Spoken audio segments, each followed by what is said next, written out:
Welcome to guys kitchen. இன்றைக்கி மாங்காய் இஞ்சியில் ஊறுகாய் பண்ணலாமா? மாங்காய் இஞ்சி ஜீரணத்துக்கு ரொம்ப ரொம்ப நல்லதுங்க. ஒரு மாதிரி நல்லா புளிப்போட இஞ்சியோட தன்மையில் எல்லாம் சேர்ந்து ரொம்ப நல்லாயிருக்கும். தோல் சீவி சின்ன சின்ன பீஸாக கட் பண்ணிக்கோங்க. புளியில் கொட்டை நார் இல்லாமல் எடுத்து வச்சுக்கிட்டு ஒரு மிக்ஸி ஜாரில் இந்த பீசஸ்ஸு புளி, வெல்லம், உப்பு போட்டு நல்லா மைய அரைச்சி ஒரு பேசினில் வச்சுக்கோங்க.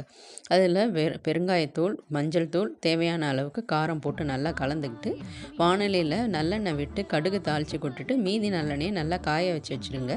நல்லா ஆறுனதுக்கப்புறம் இதோட கலந்துட்டு இதுவும் ஃபுல்லும் நல்லா ஆறுனதுக்கப்புறம் ஒரு பாட்டிலில் எடுத்து வச்சுக்கிட்டிங்கன்னா ஃப்ரிட்ஜில் வைக்க தேவையில்லை. வருஷம் ஃபுல்லும் கெடவே கிடாது.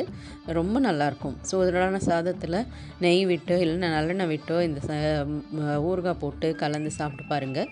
பூரி, சப்பாத்தி ப்ளஸ் தோசை இதுக்கு ரொம்ப நல்லாயிருக்கும். ட்ரை பண்ணி பார்த்துட்டு எப்படி இருக்குன்னு சொல்லுங்கள். தேங்க்யூ.